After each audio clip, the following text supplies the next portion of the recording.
Спасибо, что снова заглянули на канал «Не открывай эту дверь». Если вам нравятся такие истории и вы хотите помочь развитию канала, поддержать меня можно по ссылке в описании или на главной странице канала. Именно благодаря вашей поддержке здесь появляются новые, еще более жуткие истории. А теперь выключите свет, наденьте наушники и постарайтесь не открывать эту дверь. За 6 лет работы в архиве я видел тысячи старых фотографий, семейные снимки, свадьбы, похороны, забытые лица людей, которых уже давно нет в живых. Но одна коробка изменила все. На ней не было архивного номера, не было имени, только выцветшая надпись, сделанная синим карандашом. Красный Яр.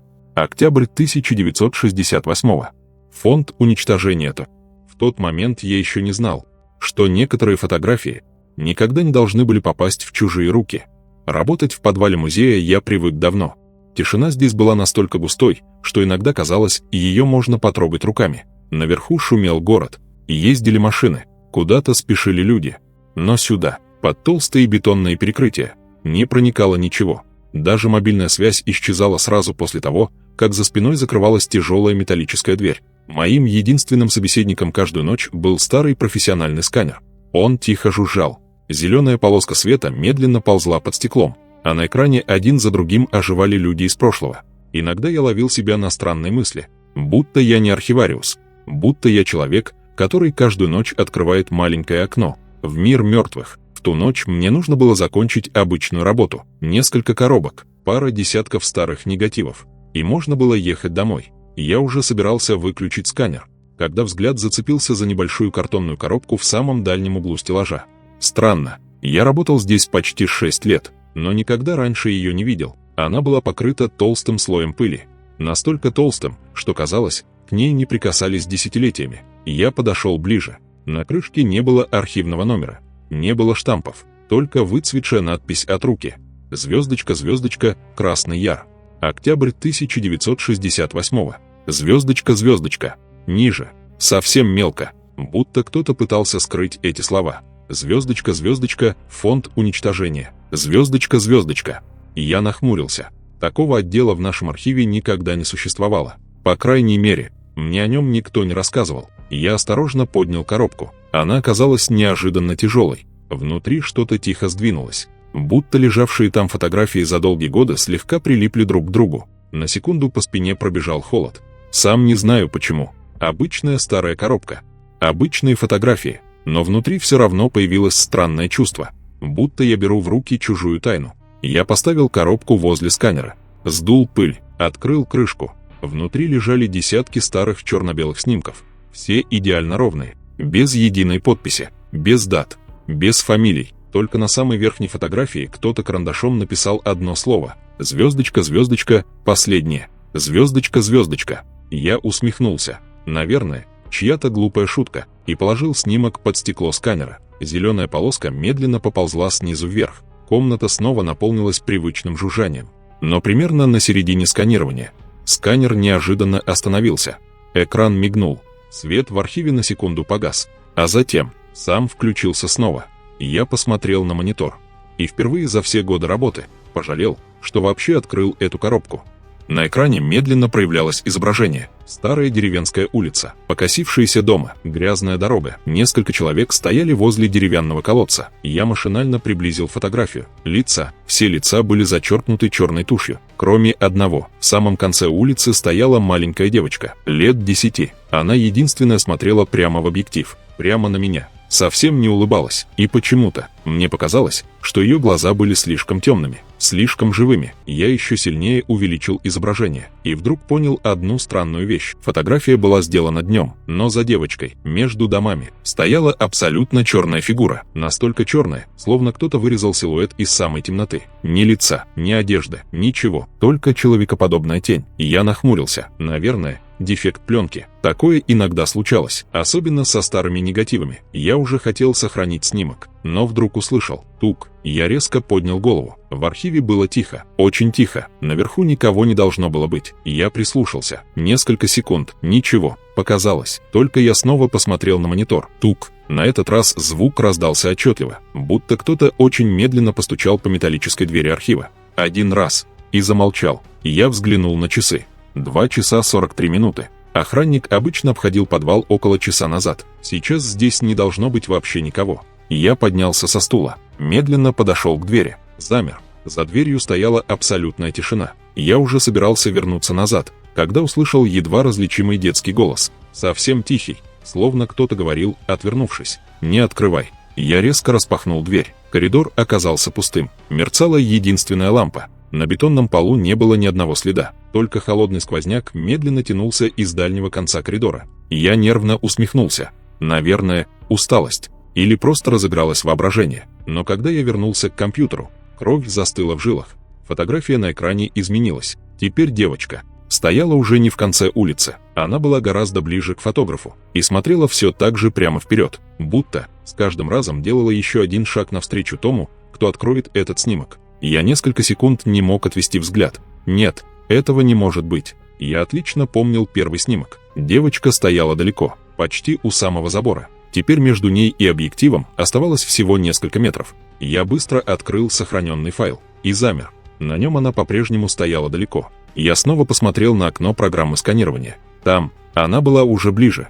Словно менялось не изображение. Менялась сама фотография. По спине медленно пополз холод. Я увеличил лицо девочки. Старая пленка давала удивительную детализацию. Было видно каждую прядь волос, каждую складку на старом платье. Но глаза, они были абсолютно черными. Не карими, не серыми, именно черными. Будто внутри не осталось ничего. Ни белков, ни зрачков, только пустота. В этот момент монитор тихо щелкнул. Изображение дрогнуло. На долю секунды появилось несколько горизонтальных помех. А затем девочка исчезла. Я облегченно выдохнул. Наверное, сбой программы. Но радость длилась всего секунду. Потому что черная фигура, стоявшая раньше позади нее, теперь оказалась на том месте, где секунду назад была девочка. Она тоже стала ближе. Гораздо ближе. Теперь можно было различить длинное пальто, непропорционально длинные руки и голову, слишком высокую, слишком узкую. Лица все еще не было видно. Его скрывала тень. Я резко закрыл программу. Экран погас. В архиве снова наступила тишина. Тук. Звук раздался совсем рядом. На этот раз не за дверью. Он донесся из-за металлического стеллажа. Того самого, который стоял у меня за спиной. Я медленно повернул голову. Никого. Только бесконечные ряды старых коробок. Я уже хотел рассмеяться над собственной нервозностью, когда заметил одну странную деталь. Самая нижняя коробка на полке была открыта. Хотя еще минуту назад я точно помнил, она была закрыта. Из темноты внутри коробки что-то медленно, очень медленно, поднялось вверх. Сначала показались длинные серые пальцы, потом край мокрого черного рукава. И только после этого две абсолютно черные глазницы. Кто-то, не мигая, смотрел на меня прямо из глубины старой архивной коробки. Я застыл. Не потому, что хотел. Я просто не мог пошевелиться. Существо внутри коробки тоже не двигалось. Оно будто ждало. Ждало. Пока я сделаю хоть что-нибудь первым. Прошла секунда. Потом еще одна. И вдруг лампы под потолком одновременно моргнули. Раз. Два. Три. Архив на мгновение погрузился во тьму. Когда свет вернулся, коробка была закрыта. Я тяжело выдохнул. Все, пора домой. Эта мысль впервые за всю ночь показалась действительно правильной. Я быстро выключил сканер. Потянулся к выключателю компьютера. Экран погас. В комнате стало непривычно темно. Только аварийная лампа в дальнем конце коридора освещала помещение тусклым зеленым светом. Я схватил куртку, ключи, телефон и направился к выходу. До двери оставалось всего несколько шагов. 5. 4.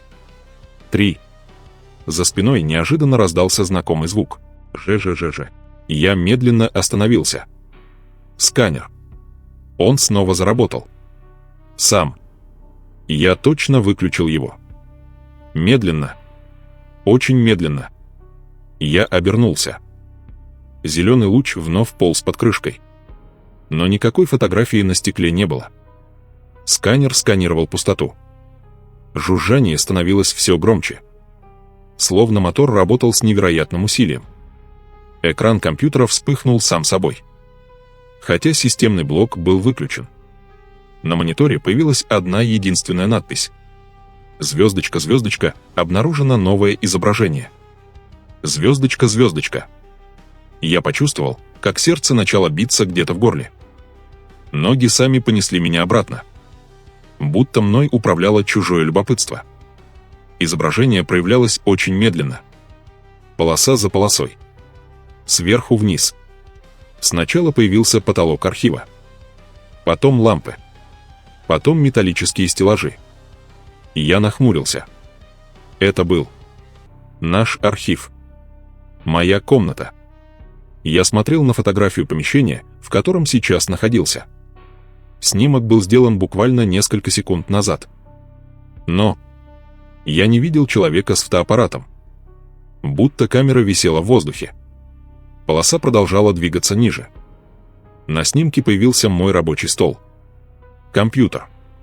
Сканер. Открытая коробка. Еще ниже. Мое кресло. Я сам. Я стоял возле двери, повернувшись к монитору. Именно так, как сейчас. Холод пробежал по всему телу. Кто сделал этот снимок? В архиве никого нет. Я резко обернулся. Пусто. Тишина. Только старые коробки уходили в темноту бесконечными рядами. Я снова посмотрел на монитор. Фотография проявилась почти полностью. Оставалось несколько последних сантиметров. Я уже хотел отвернуться. Но вдруг понял одну страшную вещь. На снимке за моей спиной что-то стояло.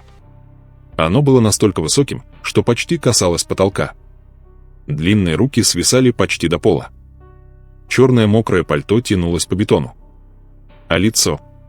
Лица у него по-прежнему не было. Только две огромные черные дыры вместо глаз. И сейчас они смотрели не в объектив. Они смотрели прямо на меня. Я медленно поднял взгляд от монитора и почувствовал чужое холодное дыхание. У себя за затылком. Я не обернулся. Не смог. Все тело словно перестало принадлежать мне.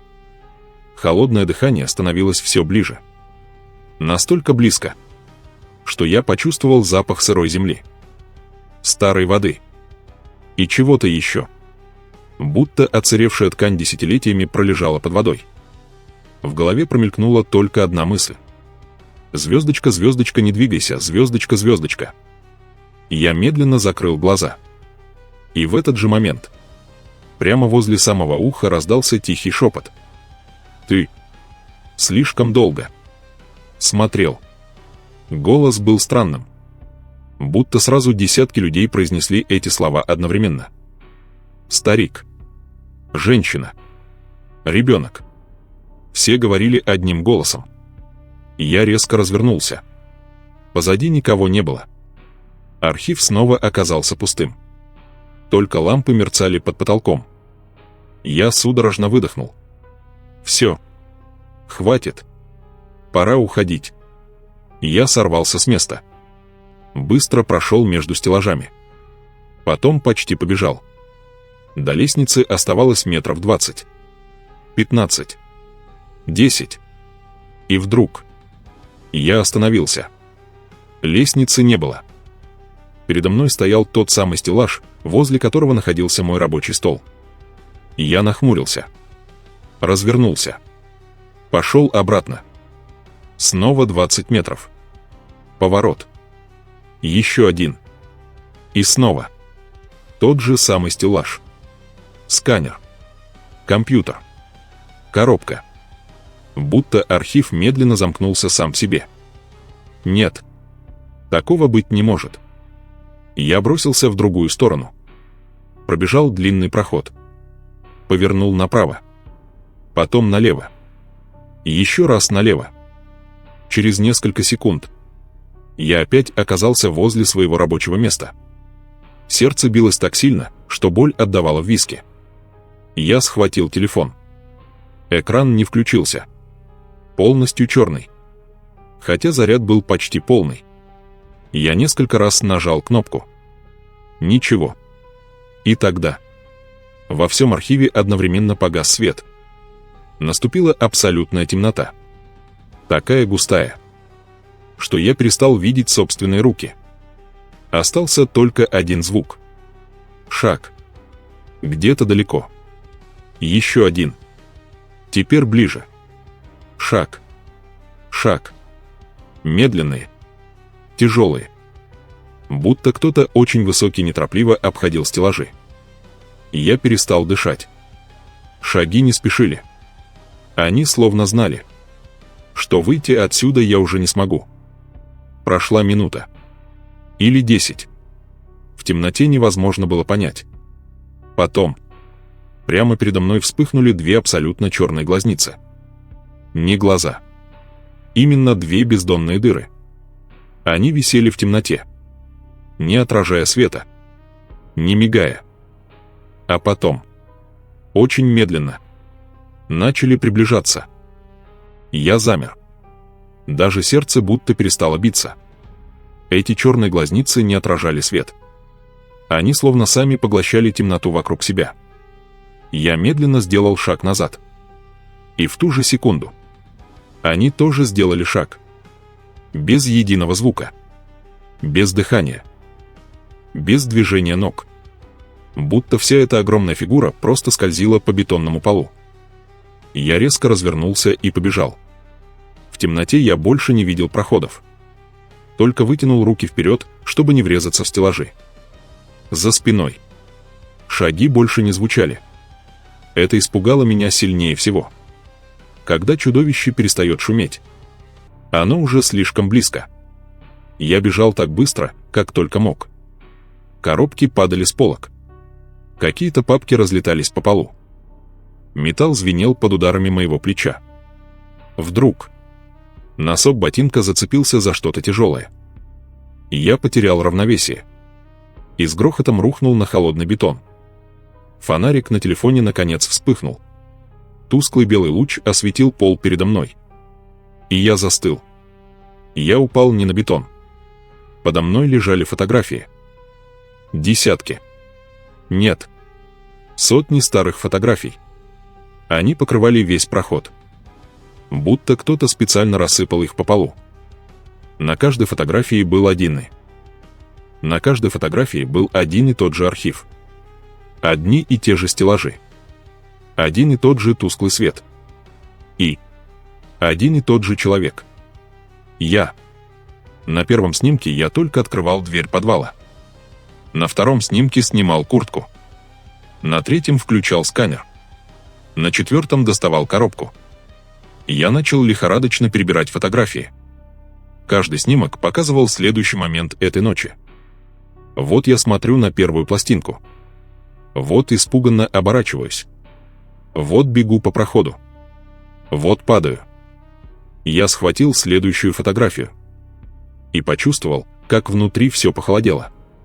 На ней был именно этот момент.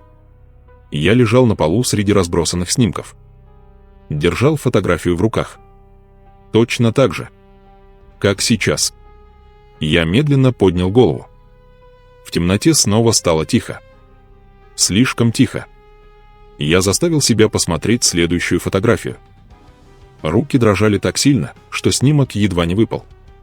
На ней меня уже не было. Фотография показывала тот же проход. Те же стеллажи. Те же разбросанные снимки. Но на том месте, где секунду назад лежал я, стояла высокая фигура в длинном черном пальто. Она медленно наклонялась к полу. Будто поднимала что-то. И только спустя несколько секунд я понял. Она поднимала меня. Холод пробежал по всему телу. Я отбросил фотографию. Нет. Нет. Этого не будет. Я резко поднялся на ноги.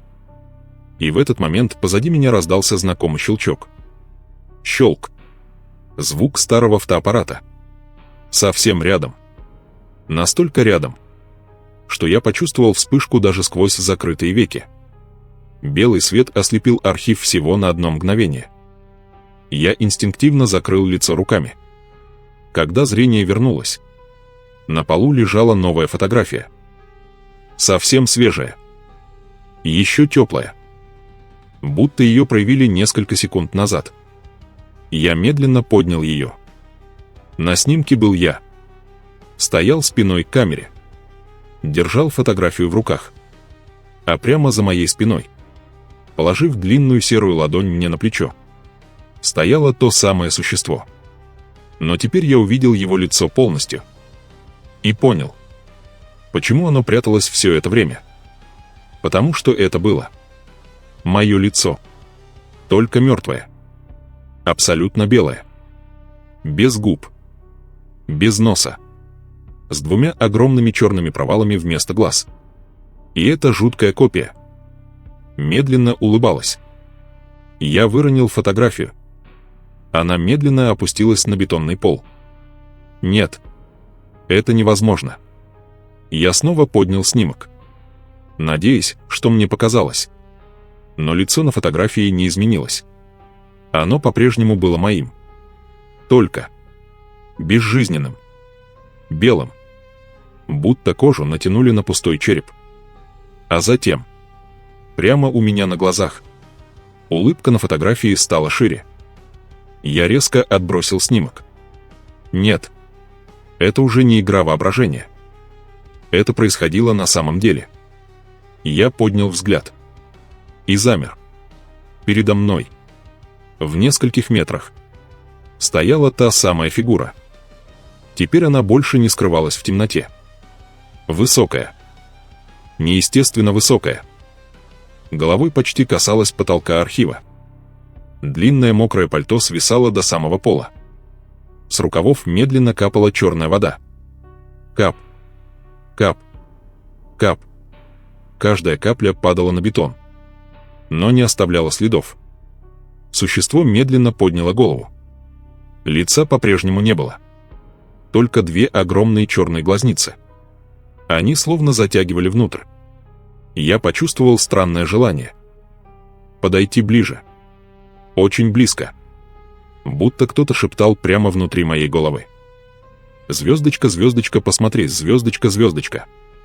Звездочка, звездочка, подойди, звездочка, звездочка. Звездочка, звездочка, еще ближе, звездочка, звездочка». Я сделал один шаг, сам не понимая зачем.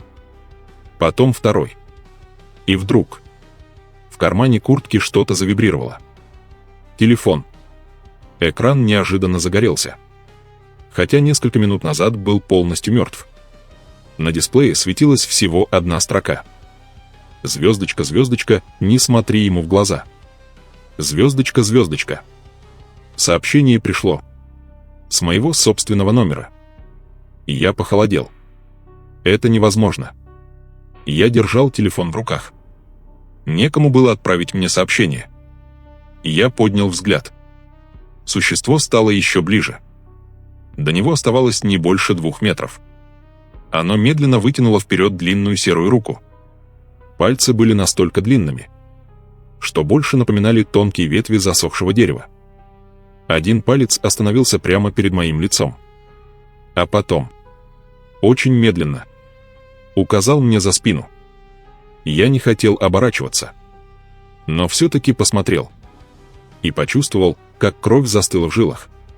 Позади меня, между стеллажами, стояли десятки таких же существ. Абсолютно неподвижных. Все в одинаковых черных пальто. Все без лиц. И каждая имела мое лицо. Мое. Только мертвое. И все они одновременно улыбнулись. Я попятился. Один шаг. Еще один. Но они не двигались. Просто стояли. Молча. Словно ждали моего решения. Я перевел взгляд на того, кто находился ближе всех. На его белом лице по-прежнему не было ни носа, ни губ. Только эта жуткая улыбка, которая становилась все шире. Вдруг все лампы архива одновременно загорелись. Ярко. Ослепительно ярко. И в ту же секунду все существа исчезли. Будто их никогда здесь не было. Я остался один. Я тяжело дышал. Сердце готово было вырваться из груди. Все. Закончилось. Я сделал еще несколько шагов. Поднял телефон. Экран снова работал. На нем не было никакого сообщения. Словно его никогда и не существовало. Я уже почти поверил, что все это было галлюцинацией. Но в конце коридора послышался звук. ЖЖЖ. Очень знакомый звук. Сканер. Он снова включился. Сам. Хотя я находился уже почти у выхода. Я медленно посмотрел назад. Зеленая полоска света двигалась под крышкой. Но теперь на стекле действительно лежала фотография. Я точно помнил. Я не клал ее туда. Она появилась сама. Любопытство снова победило страх. Я подошел. Сканирование закончилось. На экране возникла новая фотография. Это был архив. Но очень старый. Без компьютеров. Без современных стеллажей. Повсюду деревянные шкафы. Керосиновые лампы. На календаре на стене отчетливо читалась дата. Звездочка, 12 октября 1968 года, звездочка. Посреди комнаты стояли несколько мужчин. Они торопливо складывали фотографии в ту самую коробку. Кто-то нервно повторял: «Быстрее!» Пока он не появился. Другой мужчина дрожащими руками заколотил крышку гвоздями. Третий написал сверху: «Звездочка, фонд уничтожения. Звездочка». И вдруг все они одновременно посмотрели прямо в объектив. Не на фотографа, не друг на друга, а словно увидели меня. Один из мужчин побледнел, поднял дрожащую руку и медленно указал пальцем куда-то мне за спину. Я уже знал, что увижу, но все равно обернулся. За моей спиной стоял не монстр, не существо без лица. Там стоял я, только старше лет на 30. Седой, осунувшийся, в той самой архивной форме. Он смотрел мне прямо в глаза, а потом тихо сказал: «Не открывай последнюю фотографию». И в этот момент из коробки, медленно, с едва слышным треском, начала сама собой подниматься еще одна фотопластинка. Фотопластинка медленно поднималась из коробки. Никто к ней не прикасался. Она будто сама всплывала из темноты. Сухой треск старой эмульсии эхом разносился по архиву. Я хотел отойти. Хотел убежать. Но ноги больше не слушались. Пластинка остановилась прямо передо мной. В воздухе. Несколько секунд она просто висела. А затем плавно легла на стекло сканера. Щелк. Крышка закрылась сама. Сканер ожил. ЖЖЖ. Зеленый луч медленно пополз под стеклом. В этот раз он двигался намного медленнее. Будто сам аппарат сопротивлялся тому, что сейчас должно было появиться. Я перевел взгляд на экран. Сначала ничего. Только черный фон. Потом, полоса за полосой, начал проявляться снимок. Это было кладбище. То самое. Красный Яр. Но оно выглядело иначе. Никаких людей. Никаких похорон. Только десятки открытых могил. И возле каждой стояла высокая фигура. Одинаковое черное пальто. Одинаковая широкополая шляпа. Одинаковые неподвижные силуэты. Я насчитал 10. Потом 20. Потом перестал считать. Потому что понял. Они заполняли все кладбище. До самого горизонта. И все смотрели прямо в объектив. Экран внезапно дрогнул. По фотографии пробежала рябь. Фигуры исчезли. А через секунду появились уже намного ближе. Будто кто-то сделал следующий кадр. Потом еще ближе. Еще. Еще. Каждый новый слой изображения приближал их к объективу. Я понял. Это не одна фотография. Сканер показывал сразу всю пленку. Кадр за кадром. И на каждом следующем они подходили все ближе. Жужжание становилось громче. Воздух вокруг начал холодеть. На металлических полках выступил иней. Мое дыхание превратилось в густой белый пар. Последний кадр проявлялся особенно долго. Я уже хотел отвернуться, но не смог. На фотографии осталась только одна фигура. Она стояла прямо перед объективом. Настолько близко, что ее плечи выходили за границы снимка. Лица по-прежнему не было.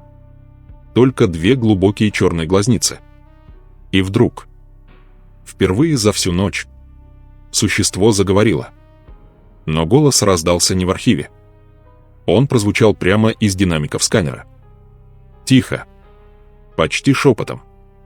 Фотография. Не забирает лицо. Она оставляет его. Экран мигнул. И вместо существа на фотографии появился человек. Архивариус. Совсем молодой. Он испуганно смотрел в объектив. Я сразу узнал его. Это был Семен Петрович. Тот самый старик, который много лет работал здесь до меня. На следующем кадре он был уже старше. На следующем еще старше. Фотографии сменяли друг друга все быстрее. Десятки лет промелькнули за несколько секунд. И на последнем снимке я увидел самого себя. Точно в такой же архивной форме. Седые волосы. Усталые глаза.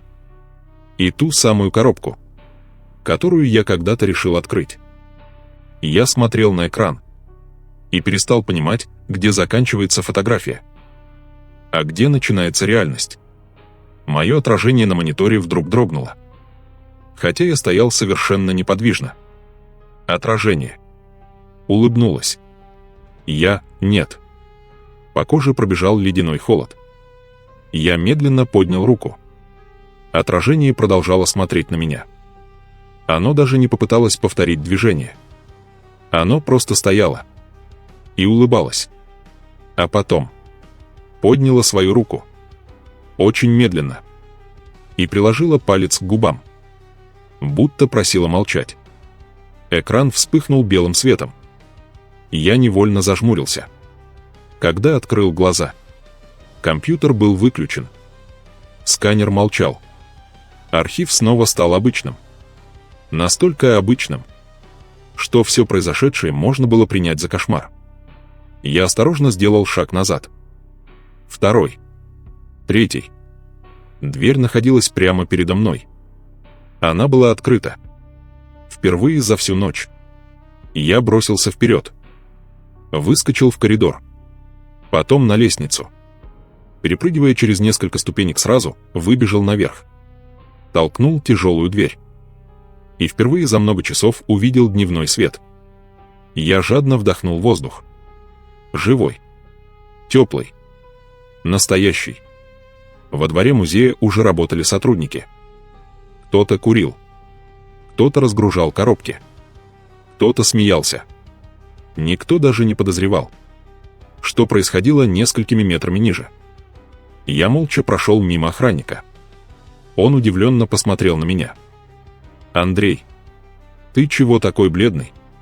Я не ответил. Сел в машину. И только тогда заметил, что мои руки все еще дрожат. Я поклялся себе, что больше никогда не вернусь в этот архив. Никогда. Прошла неделя.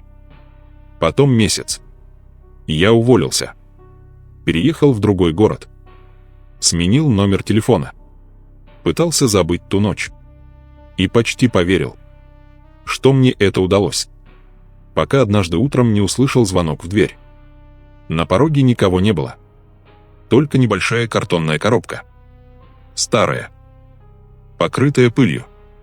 Без обратного адреса. Я уже хотел занести ее в квартиру. Но взгляд остановился на выцветшей надписи. Она была написана тем же самым синим карандашом. Звездочка, звездочка, фонд уничтожения. Звездочка, звездочка. Руки похолодели. Я медленно открыл крышку. Внутри лежала всего одна фотография. Совсем новая. Цветная. На ней была моя квартира. Моя входная дверь. Сделанная несколько секунд назад. И прямо за моей спиной, пока я держал эту фотографию в руках, стояла высокая фигура в длинном черном пальто. На этот раз она уже не улыбалась, потому что улыбался я. Я не помню, как долго простоял на лестничной площадке. Наверное, несколько минут. А может, несколько часов. Фотография дрожала в моих руках. Я боялся посмотреть назад. Боялся убедиться, что она действительно стоит у меня за спиной. Я медленно поднял телефон. Включил фронтальную камеру. На экране появилось мое лицо. Бледное. Испуганное. Позади. Пусто. Никого. Я облегченно выдохнул. И вдруг экран телефона сам переключился в режим фотографии. Без моего касания. 3, 2, 1. Вспышка. Я дернулся. Телефон тихо пискнул. Звездочка, звездочка, фото сохранено. Звездочка, звездочка. Дрожащими руками я открыл галерею. Последний снимок. На фотографии был я. Стоял возле собственной двери. С телефоном в руках. Но теперь за моей спиной действительно кто-то был. Высокая фигура. Мокрое черное пальто. Белое лицо. И 2 бездонные черные глазницы. Но самое страшное. Она смотрела уже не в объектив. Она смотрела на того, кто сейчас держал эту фотографию. Я уронил телефон. Экран разбился. Когда я поднял его, фотография исчезла, словно ее никогда не существовало. Я больше не пытался никому рассказывать эту историю, потому что понимал, мне никто не поверит. Иногда ночью я все еще просыпаюсь от странного звука.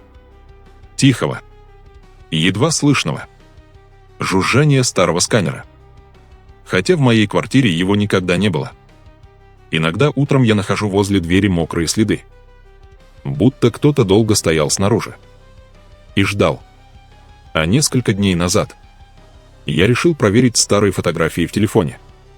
Листал их одну за другой. Отпуск. Семья. Работа. Пустые улицы. И вдруг между 2 совершенно обычными снимками появилась фотография, которой я никогда не делал. На ней была моя спальня. Я спал. Было видно время на электронных часах. Звездочка, звездочка, 03, 17, звездочка, звездочка. А в самом темном углу комнаты стояла высокая фигура в длинном черном пальто. Я сразу удалил фотографию. Очистил корзину. Несколько раз проверил галерею. Ее больше не было. Но сегодня утром она появилась снова. Только теперь фигура стояла уже не в углу комнаты. Она стояла возле моей кровати. Если однажды среди своих старых фотографий вы найдете снимок, который никогда не делали, не пытайтесь понять, откуда он появился. Не увеличивайте изображение. Не всматривайтесь в темные силуэты на заднем плане.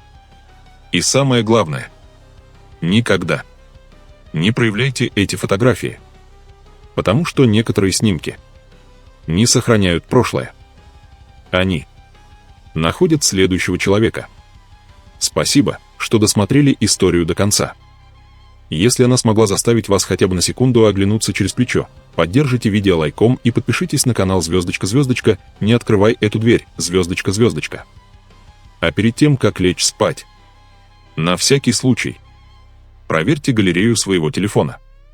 Вдруг там уже есть фотография, которую вы никогда не делали.